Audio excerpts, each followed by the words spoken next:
tsunami de casos de Covid. Foi assim que a Organização Mundial da Saúde descreveu essa nova onda de infecções que atinge vários. Tem uma das maiores vacinações do mundo, quase 90% da população completou as doses. E o governo também conta infecção em níveis recordes. Os Estados Unidos registraram a maior média móvel de casos de Covid desde o início da pandemia. O recorde acontece em meio ao avanço das variantes pelo país. A disseminação da variante Ômicron está fazendo aumentar rapidamente o número de novos casos de Covid na América do Sul. Não é a primeira vez que o mundo acompanha uma explosão de novos casos de Covid.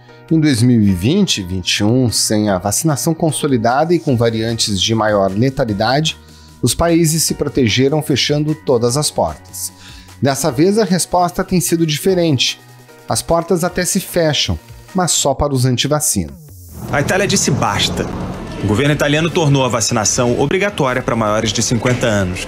A partir de fevereiro, quem não arregaçar as mangas pode receber uma multa de até 1.500 euros, quase 10 mil reais. Na França, o presidente francês ficou mais próximo do objetivo de encher o saco dos antivacina. O governo aprovou na Câmara um projeto que cria um passe que libera os lugares de lazer só aos vacinados. Mais de 90% dos adultos tomaram a vacina. Via de regra, a ideia é se prevenir com testagem em massa e portas abertas. Na Escócia e na Irlanda do Norte, 2 países que fazem parte aqui do Reino Unido, os alunos já têm que fazer testes 2 vezes por semana. O governo britânico fala que, por enquanto, não vai adotar novas restrições. Já a França adotou uma política mais severa. A partir de hoje, limitou o número de pessoas em eventos em locais abertos e fechados. Não pode ficar em pé nos balcões dos bares. Também está proibido comer e beber em cinemas, teatros e arenas esportivas. Essas medidas valem por 3 semanas. Aqui no Brasil, como ocorre desde o início da pandemia, são os estados e municípios que adotam, cada um a seu modo, sua própria estratégia. E o governo federal desestimula a vacinação e não tem uma política de testagem e rastreio do vírus, que se torna ainda mais importante com um surto concomitante de gripe. Mais de 2.000 cidades pelo Brasil pediram ajuda federal para enfrentar essa multiplicação de casos de Covid e de gripe ao mesmo tempo. Os municípios enviaram um ofício para o Ministério da Saúde. Como tem sido a estratégia de resposta ao Ômicron nos diferentes países? Quais são as maiores dificuldades para furar a bolha dos antivacina? E qual deveria ser o foco do Ministério da Saúde nesse momento?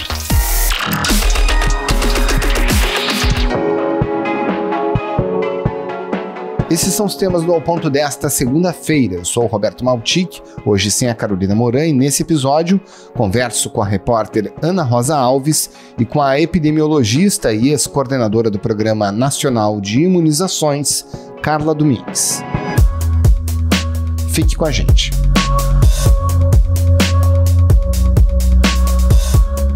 Ana Rosa Alves, via de regra, qual é a estratégia que tem sido utilizada para fazer o enfrentamento dessa fase da pandemia?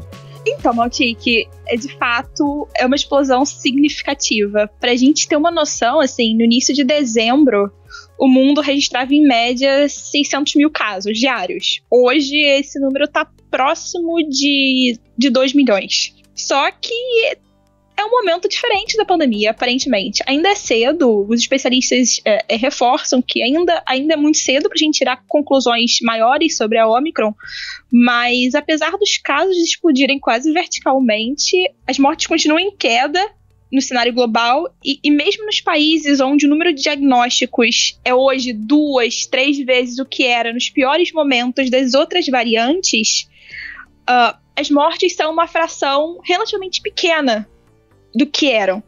Então, nesse cenário, a estratégia da maior parte dos países agora passa a ser a convivência com o vírus, ou pelo menos a convivência das pessoas já vacinadas com o coronavírus.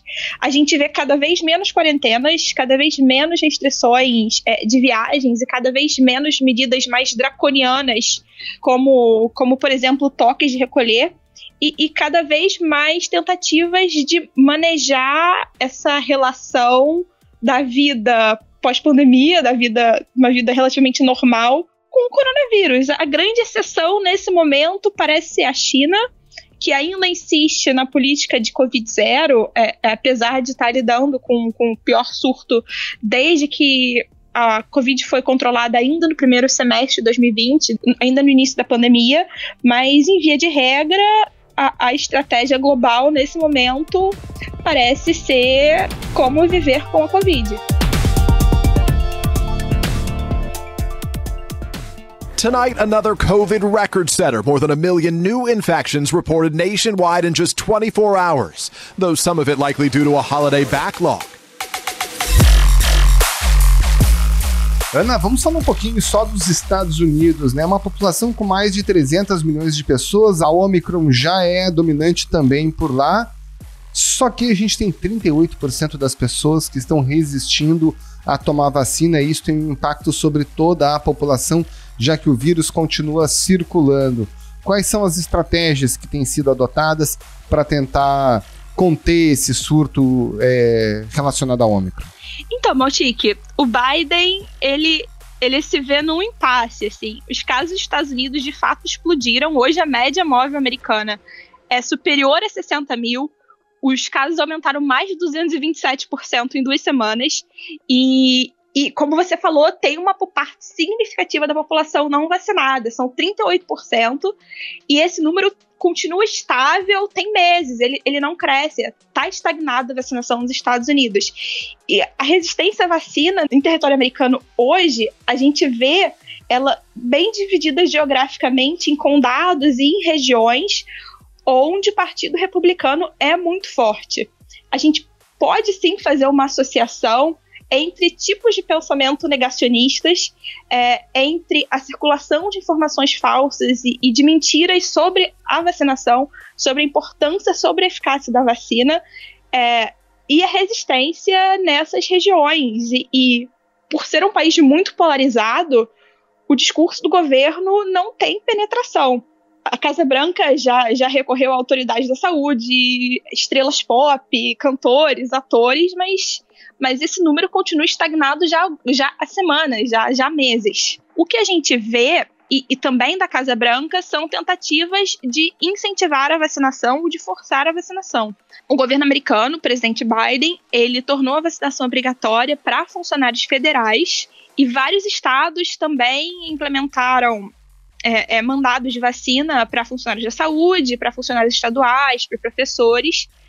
Só que a grande iniciativa do Biden, para além disso, que seria vacinar todos os funcionários de empresas com mais de 100 empregados, ela está bloqueada na justiça. E então ela não foi implementada. Mas o governo americano tem, de fato, uma certa dificuldade em avançar a vacinação no território nacional. Falar um pouquinho da Europa, né? Talvez é o continente que teve a maior capacidade de fechar nos momentos mais críticos das fases anteriores da pandemia. A Alemanha estendeu o lockdown por mais 3 semanas para tentar frear o avanço da Covid. Mas nesse momento a estratégia é bem diferente, né? A Europa hoje, em grande parte, quarentenas e lockdowns, elas são coisas do passado ou são específicas para as pessoas não vacinadas. As medidas nesse momento são de fato mais voltadas para tentar convencer os não vacinados a se vacinarem e para incentivar as pessoas a tomar as doses de reforço, né? E a gente acaba vendo também cada vez mais restrições a pessoas não vacinadas e mandados de vacinação.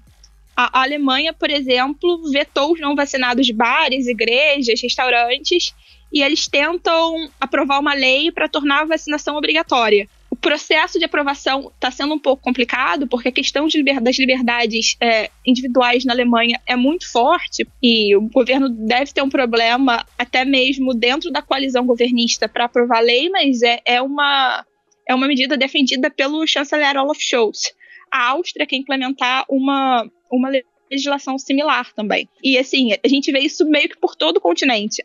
A Grécia vai começar nesse mês a aplicar multas de 100 euros para os idosos não vacinados, para os idosos que recusarem a vacina.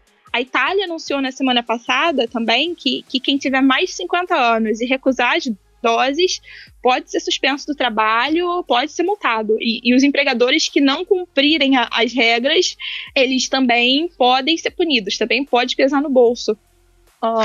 Assim, não é restrito à Europa. Na Indonésia, os adultos que recusarem a vacina, eles também podem ser multados e eles não têm acesso a benefícios sociais. Nas Filipinas, onde o presidente Rodrigo Duterte, que de fato tem tendências mais autocráticas, ele disse que os não vacinados que saírem na rua, que saírem de casa, não cumprirem a quarentena, não cumprirem o lockdown, eles podem ser presos. E tem o caso peculiar da França, né, Ana? O presidente resolveu comprar uma briga com os não vacinados, usou inclusive um termo que chateou bastante eles, né, no sentido de vai pegar no pé, vai incomodar o pessoal.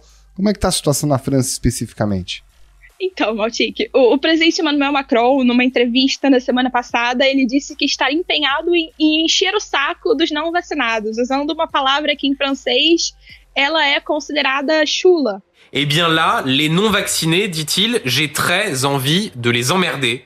O comentário rendeu críticas da oposição, tanto da oposição de extrema-direita, quanto da oposição de extrema-esquerda e da direita tradicional, que chegaram a bloquear a votação do projeto do governo para transformar o certificado sanitário francês em um passaporte de vacinação, que só as pessoas vacinadas teriam acesso. Eles conseguiram bloquear a sessão, mas a medida acabou sendo aprovada pela Câmara algumas horas depois, e se passar pelo Senado, todos os franceses com mais de 12 anos vão precisar mostrar o certificado para entrar em trem, restaurante, eventos e etc. E a máscara, hein, Ana? Voltou a ser item de primeira necessidade na Europa? A máscara volta com força, principalmente em ambientes fechados, meios de transportes. A gente vê vários governos recomendando abertamente o uso de máscaras PFF2 e N95, KN95, das máscaras e deixando de lado as máscaras de pano. Essas máscaras voltam com força, obrigatórias em espaços fechados e voltam também muitas vezes em espaços abertos. É sempre importante ressaltar que a máscara, o distanciamento, lavar sempre as mãos, são medidas básicas de higiene que são fundamentais para a gente deixar a pandemia para trás. Ana Rosa Alves, muito obrigado pela sua participação aqui no Ao Ponto. Um abraço e um bom trabalho. Obrigada, Maltic.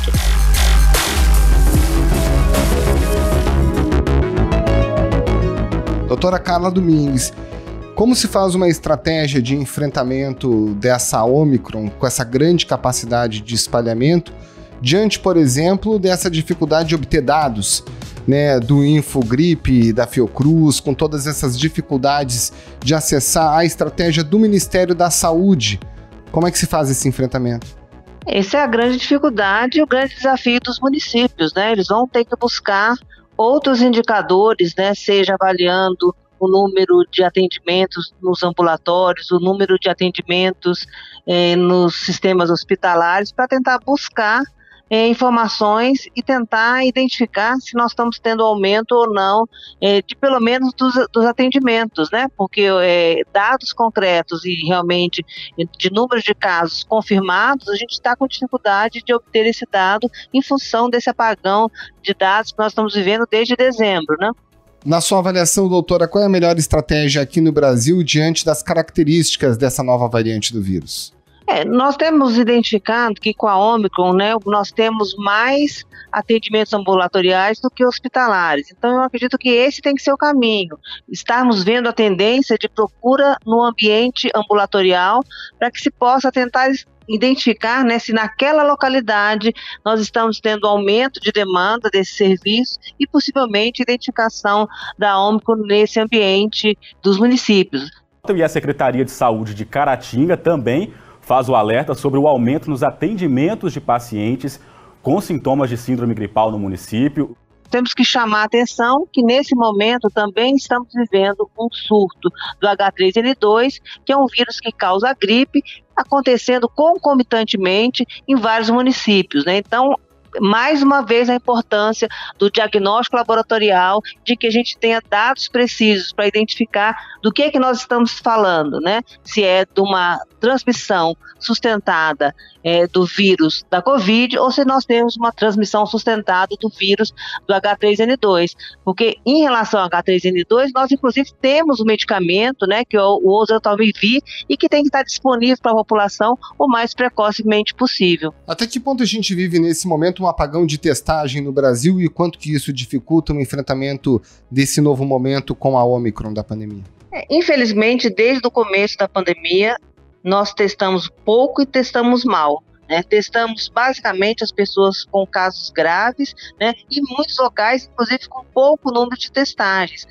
No momento que nós temos uma transmissão ambulatorial, ou seja, que nós temos casos mais leves, o ideal é que a gente estivesse testando maciçamente a população, porque nós vamos pegar casos assintomáticos, casos leves, e nós temos a possibilidade de recomendar que essas pessoas fiquem em quarentena, que a gente possa ajudar a interrupção do vírus. Em vez da gente fazer lockdown, fechar toda uma cidade, com a testagem a gente poderia identificar qual é a pessoa que está contaminada e evitar que ela seja uma fonte de infecção.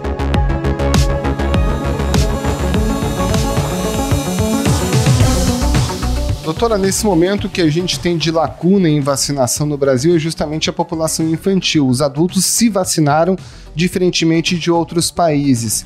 O quanto que essa resistência que a gente vê das autoridades federais, em especial do presidente e do ministro da Saúde, no incentivo à vacinação das crianças, também prejudica o enfrentamento dessa atual fase? Eu acho que nós temos dois pontos a discutir nessa tua pergunta. Primeiro, né, quando nós falamos que nós vacinamos bem a população adulta, nós estamos falando de uma média nacional.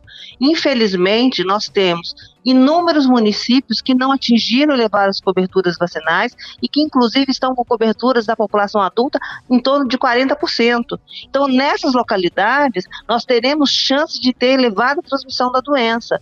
Então, nós temos que, neste momento, olhar a população que não tomou a segunda dose, que não voltou para tomar a terceira dose, que é a dose de reforço, né, que inclusive nem sequer tomou a primeira dose, para que a gente possa, junto com o enfrentamento da vacinação da criança, ter uma estratégia de garantir a homogeneidade de vacinação em todo o país. Com relação à criança, nós vamos ter um grande desafio. De novo, nós vamos receber doses escassas e escalonadas. Teremos que vacinar 20 milhões de crianças e receberemos no mês de janeiro somente 3,5 milhões de doses. Ou seja, em torno de 15%, né, da população a ser vacinada. É muito pouco num país continental, onde nós temos 5.570 municípios e que vai ter que exigir do Sistema Único de Saúde uma logística gigantesca para que, com poucas doses, comece a organizar uma campanha de vacinação nessa magnitude. Sobre a vacinação de crianças de 5 a 11 anos contra a Covid, Queiroga disse que não há emergência. A Anvisa autorizou a vacina para esse público no dia 16. Dá para entender a forma como o Ministério da Saúde, em especial o ministro, tem agido nesse momento diante da pandemia? É lamentável, né? Nesses quase 50 anos da história do Programa Nacional de Imunizações, nós vimos sempre o Ministério da Saúde, em especial ministros, os secretários e o próprio presidente da República serem os protagonistas, né, de estimular a população a ser vacinada, de conduzir a população aos postos de saúde, de mostrar para a população a importância da vacinação. Neste momento, nós estamos vendo exatamente o contrário, né? As grandes autoridades do nosso país colocando em xeque a importância da vacinação, colocando a população hesitante e muitas vezes instigando a população a não ser vacinada. O que está por trás disso? Qual é o interesse da Anvisa por trás disso aí? Qual é o interesse daquelas pessoas taradas por vacina?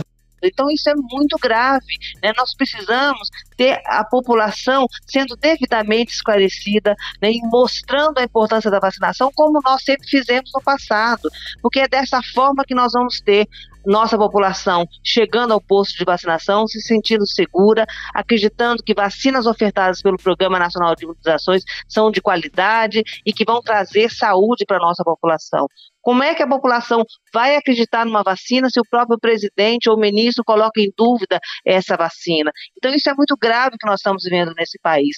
Felizmente nós temos, né, os especialistas, as sociedades científicas alertando a população que ela deve ser vacinada, porque é dessa forma que nós estaremos com a nossa população protegida, em especial as nossas crianças. Quando nós olhamos os números da Covid, nós temos 300 casos, 300 óbitos nessa população. Nós não podemos banalizar e achar que isso é um número muito pequeno. Das 15 vacinas que nós temos hoje no calendário nacional de vacinação, que protege mais de 20 doenças, nenhuma matou esse número de crianças no nosso país.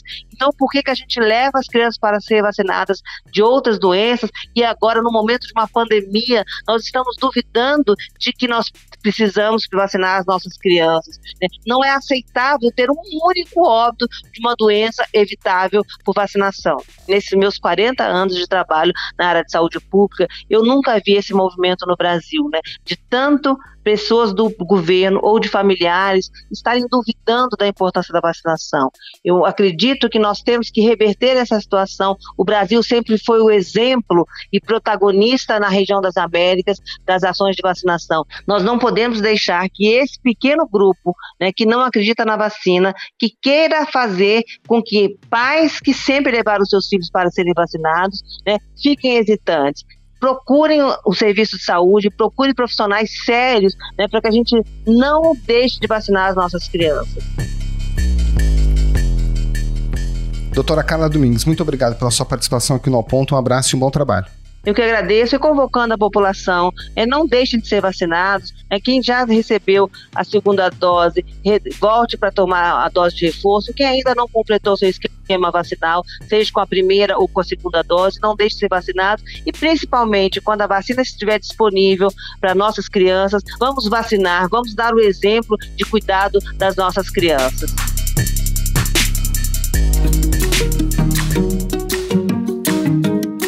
Esse foi o Ao Ponto de hoje, o podcast diário da redação do Globo. Nessa conversa, a gente conta com a participação de toda a equipe do jornal, as mesmas pessoas que levam até você informação e análise de qualidade todos os dias. Quer saber mais? Assine o Globo. Acesse assineoglobo.com.br, confira todas as notícias e reportagens especiais. A produção foi do Pedro Araújo e a edição é do João Guilherme Lacerda. Tchau!